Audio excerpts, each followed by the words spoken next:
Welcome back to Switch to Linux. Well, today I want to talk a little bit about a few new acts that have been proposed for legislators. And this is one of those places that I tend to deviate from the conservative thought and start leaning a little bit more towards we'll say a little bit more towards the center. This is the type of stuff that some people start accusing me of being libertarian, which I am not a libertarian because I actually think that some laws are actually good in society. If we were to open up full-fledged anarcho-capitalism in society today, we would all be screwed in about 3 years because the top companies in the world would simply take over the planet. But today we're going to talk about the Screen Act, which is a new proposed act, and the IOTA Act. These are both proposed by Mike Lee, U.S. Senator for Utah. And the Screen Act is it's one of these bills that just has the one of those most horrendous names ever. Are you guys ready for this nonsense? Now, the reason we're talking about this on Switch to Linux is this seriously ties into where we are going. Instead of moving in a direction to give the government polling resources and polling authority out of the states and giving it to the federal government is always a bad thing. Well, this person, I believe, is Republican. He is a classic example of what would be called the uniparty system. Basically, the Republicans and Democrats are the same thing, and they basically have controlling interest in the country. And this is just another pull to have federalism coming in and removing things from the state.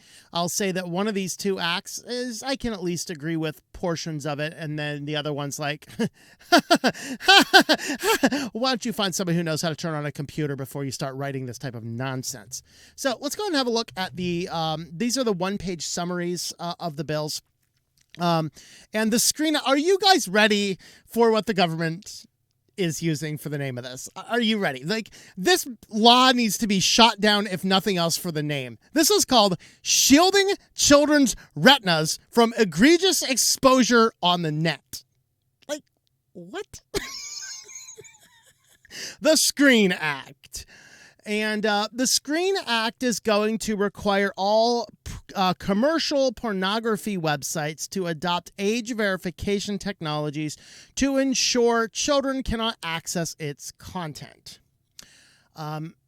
You remember a few, must have been about 4 or 5 years ago. I think it was a congressperson from, it was one of the Bible Belt states, South Carolina, Alabama, Georgia, somewhere around there, tried to do this age verification thing. Of course, UK tried to do this, and they're like, this doesn't really work. Of course, gambling sites figured it out. They have to age verify with a credit card and or an ID. And so there's portions of that can indeed make sense.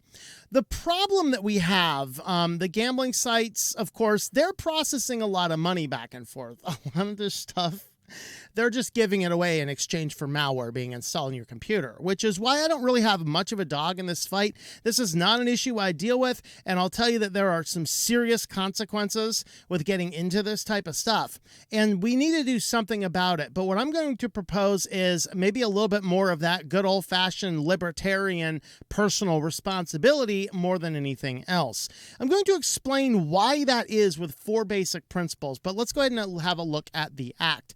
Of course, there's a little bit of background at the top. They're giving us our information that, yes, indeed, many teenagers are exposed to this stuff on the internet, and it does cause some problems. And if you're like, hey, I watch this stuff every day and I don't have any problems, it just means you haven't found the reason for your problems yet. Trust me, it will come later. But the bill specifies that all commercial websites need to adopt some form of age verification technology. The FCC would mediate the rule to issue it requiring them to verify they're not children, that it is more likely than not verification standards. It cannot simply be a little push button to say, oh yeah, of course I'm above 18. Why not, right? That does allow the sites to choose their own method of age verification, provided it meets the FCC verification standards and prohibits children from accessing the content on the website. It permits websites to contract with third-party age verification providers to carry out verification requirements, kind of like when the IRS wanted to do the, what was that, the ID.me or something, which ended up being a giant dumpster fire of poor security and bad standards, coupled with some possible racist algorithms, was all found inside of that, causing the IRS to backpedal a little bit. Establishes an audit process to ensure compliance, grants the FCC necessary enforcement powers, both civil and civil penalty and injunctive relief to enforce the rules, and FCC would provide proper warning and opportunity to cure violations. The other act is called the IOTA Act, the Internet Obscenity Definition Act. This one, I can agree on part in this one in that at least it provides working definitions.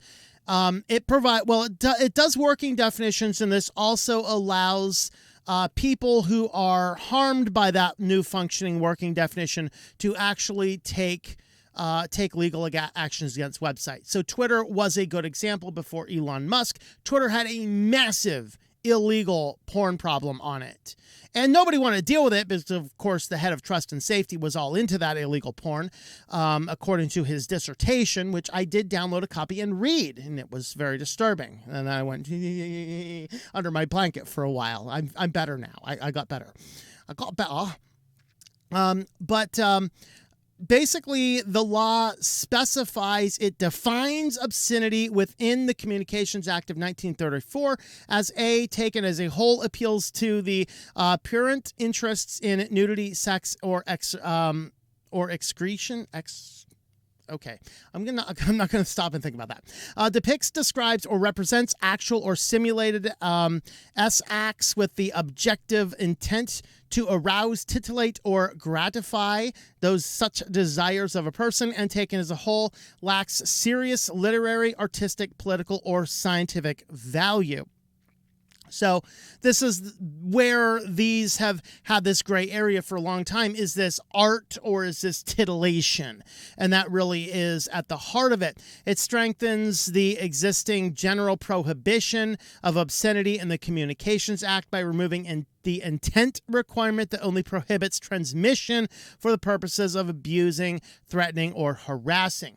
And so there are certainly some elements of this that are okay, as long as we're within definitions and things like that, clarifying what we mean so that we can at least come to the table with a common definition, unlike the term "what is a woman," which was that one of those dictionaries decided recently to change it because they could no longer fight the insanity going on in the world. Now, what's the problem with this? The first and foremost is when we think of this type of website, we think of, P-Hub or a few other little places like that are basically like your mainstream things. The majority of this stuff on the internet, though, is not specifically for sale, is not specifically some commercial enterprise, and is way more prevalent, active, and easy to accidentally stumble upon. And that is where this whole thing falls down, because these people just think that, P-Hub and a few other places like that are the only places you can possibly find this stuff on the internet. And the reality is that is a bunch of nonsense. Now, let me shift over and explain why this is such a fundamental problem and why we're talking about it on Switch to Linux. The reason we're talking about this on this channel is we are committed to talk about free and open source computers. We're interested in taking control of our own devices. We're interested in having the ability to do with our devices what we want. Now, if you are a 30, 40-year-old guy, you got no kids around, and you want to find some nasty stuff on the internet and go and pleasure yourself in the corner, I don't really care. Okay, you enjoy yourself. But the reality is, we live in a society where kids are not only given access to the internet, but especially in a lot of these school districts, we're given gross access to the internet. You have to understand, right now, in several school districts, they're actually talking about having We're talking underage with minors. One of these just happened a few months ago in Idaho, of all places, which is not a liberal hellhole. But in Idaho, of all places, literally introducing pornography as part of classroom work. That is insane. And some of these schools are giving your kids fairly explicit material saying, here, 10-year-old little Johnny, after our class, and kid you not, this is actually in some of the assignments. I cover this on my Christian channel, particularly looking at the New Jersey education standards, where one of the guides actually handed your fifth graders, which are 10-year-olds, they handed your fifth graders a slip of paper, go to this slip of paper, and this was the amaze.org site, and particularly one of the subdomains, which would take you to some very, very explicit content. Now, it wasn't explicitly porn, but frankly, it gets close enough for a crazy conservative person like me. I would not want you sending my child to that site anymore. I would like you to send him to P-Hub itself. That being said, the thing is that when we are encouraging kids to get on the internet, and when every school is starting giving them iPads and computers and things, and I got news for you, these school IT companies, they either don't have the knowledge or the resources to deal with this effectively. So what do? Well, we as parents need to take control. First and foremost, stop sending your kids to public school. Okay? Have more control over your kids. And if you're like, well, that just makes you crazy antiquated, your child's going to grow up super sheltered. You know what? It is good to raise your child in super sheltered and then slowly introduce them to the critical thinking that's going to allow them to get on some places like the internet. Now, if all you're doing is it's all evil and you never give them any exposure and then they leave your house at 18, go to college, they are going to be like Olympus in Rome, okay? He is going to go in there, he's going to be like, I hate those gladiatorial games, and they're going to drag him to it, and then he's going to be like, I love the bloodthirst, okay? And St. Augustine's Confessions talks about the story of Alypius in Rome. You can read all about it.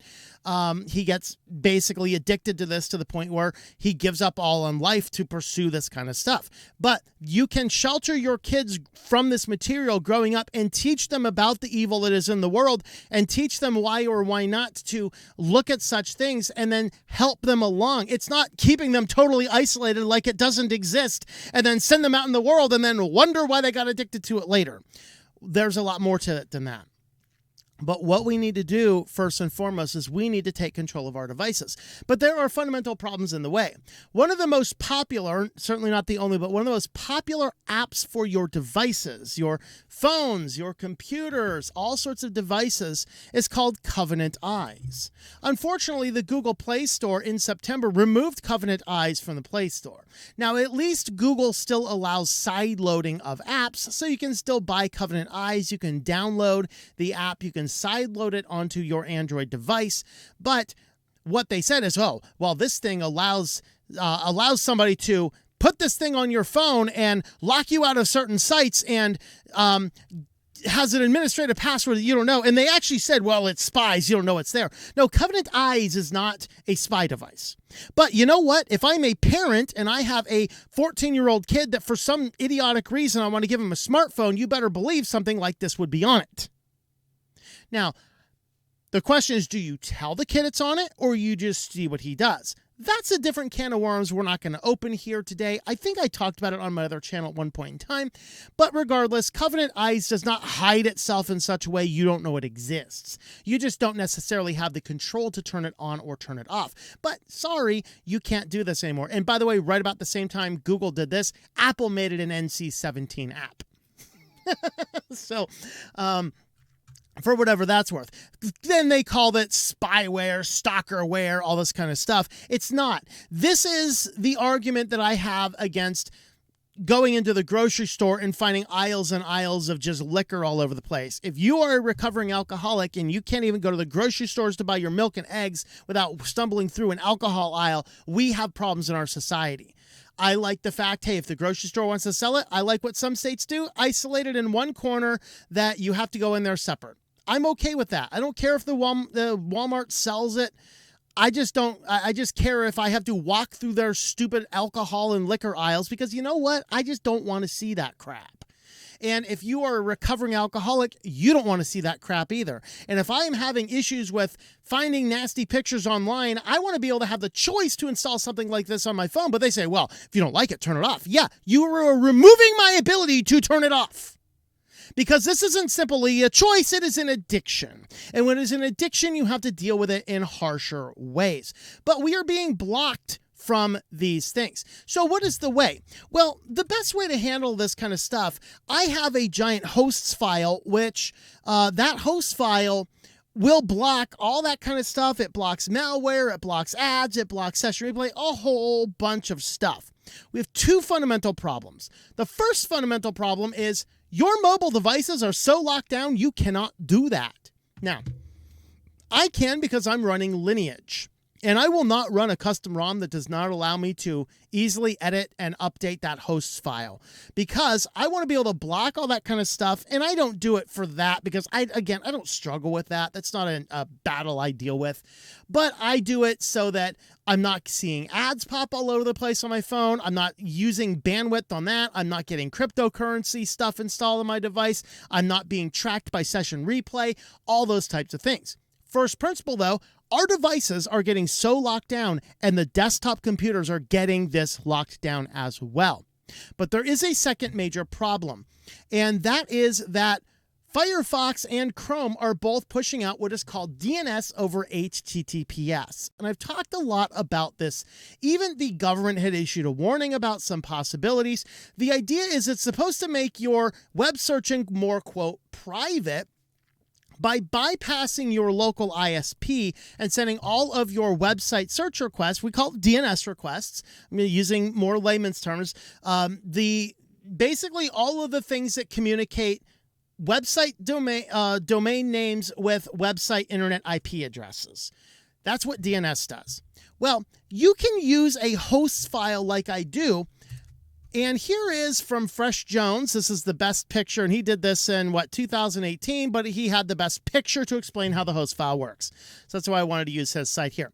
So you go on your web browser, and you go to, in his example here, google.com. So your computer goes out, and the first thing it does is it filters this request through the host file. If your host file tells you this is where you find google.com, it goes down and sends the request back to the browser goes down and finds google.com. But if google.com is not in your host file, it's like, sorry, dude, keep looking. And it goes to the external DNS server. The external DNS server is going to reply that Google's address is, at least at the time he did this article, 172.217.523. Takes this number, feeds it back to your web browser. It attaches this server ID number with this domain name. It pings down and shows Google. Now, what DNS over HTTPS does is it bypasses this and goes straight to an external DNS server that the software specifies. So it bypasses everything you do in your host file. So if you want to block your children from seeing nasty and perverted things on the internet, you cannot do it by default on Firefox anymore, because they enable DNS over HTTPS, which bypasses anything you do, not only on your host file, but also on your network. So if you have anything on your network that is going to intercept these things, you would have to go in and manually turn off DNS over HTTPS, which brings us another issue, is that you have to start running your system, your home system, like an administrative network in order to get around this. I know how to do this, and I would encourage people to learn how to do this. Now, you can use Pi-hole as your DNS server. Now, you can set what is called a canary domain. And a canary domain, Firefox checks that domain, and if that domain is blocked, it's going to disable DNS over HTTPS. But you have to do that. The other thing you can do in Firefox is you can specify what the DNS servers are. So I did a tutorial. Now, this tutorial was done just before Firefox released DNS over HTTPS. Okay, but so I will do an update on this one when I have some time. But Raspberry Pi with a Pi-hole allows you to take your DNS over HTTPS requests from Firefox or Chrome, feed into this, and block everything you want to block, and then it protects your network. This is the best way to protect your kids online, because you can specify what they can see, what they can't see, and you can use known blocking domain lists from everybody that is out there. And I did realize here there was one more article I wanted to show you guys. Let me go ahead and pull that one up here, because this is actually a warning from Steve Black, who has some of the best scripts. So Steve Black's blocking scripts are some of the best. They're constantly updated, and what they're going to do is they're going to constantly be searching the internet, finding all of the latest baddie sites, feeding those back into his scripts. So if you just grab his scripts, update it regularly, you're going to have really good real-time protection. But this is his warning about DNS over HTTPS, and he talks about how this blocks the host file, because the way the Steve Black block scripts originally worked is you update your hosts file, which is exactly what you should be doing on your main system, and then bypassing the DNS over HTTPS. And I've talked in detail about that service, why I have issues with it, and we've had a few different videos about it. What I will do sometime in the somewhat near future, we are going to do an updated Raspberry Pi Pi-hole, because this is, if you are a parent, and you're like, we'll get to this in a minute, but you're like, oh, I don't know how to do any of that. I can't do that. Yes, you can. Okay. You are living in a modern computer-connected world. It's going to serve you well to spend a few hours in the evening, a few nights a week, to learn how to do some of these things. It's going to build your confidence, and more importantly, it's going to protect your family and your children. Okay, now he talks about what the issue is with this. So I just wanted to raise attention that I'm not the only weirdo on the internet talking about these things, but most people aren't. So for whatever that's worth. So we have fundamental problems. Number one, our mobile devices, particularly, and increasingly our desktop devices, are making it harder and harder for us to control it, while at the same time, the apps allowing us to control these things are being blacklisted and rated too high for us to even find them. So they're basically saying, oh, you can do whatever else. And what's the government solution? Let's go ahead and add more federalized government resources rather than take a little bit of responsibility. And who knows, maybe just open up some laws to allow us to access the file systems on our devices. And you know what? If that messes us up, so be it. But we have to have at least the freedom. I'm not saying it has to be easy. I'm just saying it has to be possible without getting hackers involved. All right. Firefox and Chrome keep pushing DNS over HTTPS. That is the one thing that blocks our easiest steps to solve this, but you can take advantage of that utilizing your own personal Pi-hole. What I'm going to tell you that you do, number one, get a Pi-hole, get a Raspberry Pi. Now, they have been harder to find, but it is becoming easier to find them now. They're saying their full production run in 2023 is going to be just at their pre-pandemic levels. So you will be able to find Raspberry Pis in the near future. I know the company I bought my last couple Pis from is, I think it's called Vilros. Last I checked, which was only a couple months ago or a couple weeks ago, they still have Pis in stock. Okay. Get a Raspberry Pi, install the software called Pi-hole on it. I do have a tutorial on the site. I will update that tutorial soon because I want to show you how to use that Raspberry Pi as your DNS over HTTPS server as well. All right. Number two, learn what a host file is on your computer and add this Stephen Black lists scripts to that until you get that Raspberry Pi hole, and have that on every one of the computers that your children can access. If you are feeling really saucy, look up what phones you can get that can run Lineage. Install Lineage because this allows you to use ADB root, access those file systems, and update the host file on your phone as well. You can't do that on a stock phone, and you may not even be able to do it on some of the other phone models out there, like Graphene OS may or may not be able to let you do that. I don't know. I know Lineage allows you to. I know EOS allows you to. Those are things I've done personally myself. Number three is you need to monitor your kids more. We do not need a federal government to try and do a age verification that is not going to work. It's not going to work because there are many more places to get it. And these guys are like, well, P-Hub, that must be the only place to get bad stuff on the internet. Yeah, no. No. No, I watched Matt Walsh's take on this morning. It's like, Matt, you don't know anything about computers. Shut up. Stop telling people ExpressVPN is going to protect everything you do. Not if you sign into Google. Not if you sign into Facebook. Not if you use the internet like most people use the internet. The ExpressVPN is not going to help you, my friend. There's these things called tracking cookies, and if you're logged in, they use super cookies. Yay! Go learn how to use a computer, my friend. But hey, I'm okay with this political commentary. Why not? But monitor your kids. Have more control. Get them out of the public school system for sure. Limit access to devices and monitor those devices. And then you need to decide. I always like the approach of saying, I'm going to tell the kid it's on there rather than just put it on there and see what he does. No. What are you doing? Setting a trap for the kid? No, you say, hey, we're not doing this. It's not because I don't trust you. It's just accountability. It's just going to make sure you know what's there. You know I can monitor what you're doing. I'm not just going to monitor all the time, but I'm going to get a notice if any of these sites show up, and you better have a really good explanation as to why you got there. And then, of course, the fourth thing, most relevant to this channel, purchase and use devices you can control. I am never going to buy another smartphone that I cannot put Lineage on. I am never going to buy another device that I cannot control entirely. That is what we need to be doing. And that is what we, hopefully on this channel, are trying to teach people how to do. With that, though, guys, from here, we want to jump off from here. Thanks for watching, everybody. Have a look over on the website. Of course, we are hopefully going to roll out the new site in the next, hopefully the next week or so. I'm going to roll that site out. We're just doing a few little things in the background. I'm trying to get RSS feeds to work right now and decide if I want to update more content or whatever else.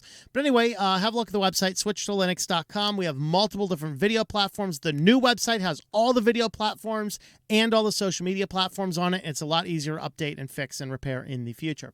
So with that, guys, thanks for watching, everybody, and I hope that you enjoy switching to Linux.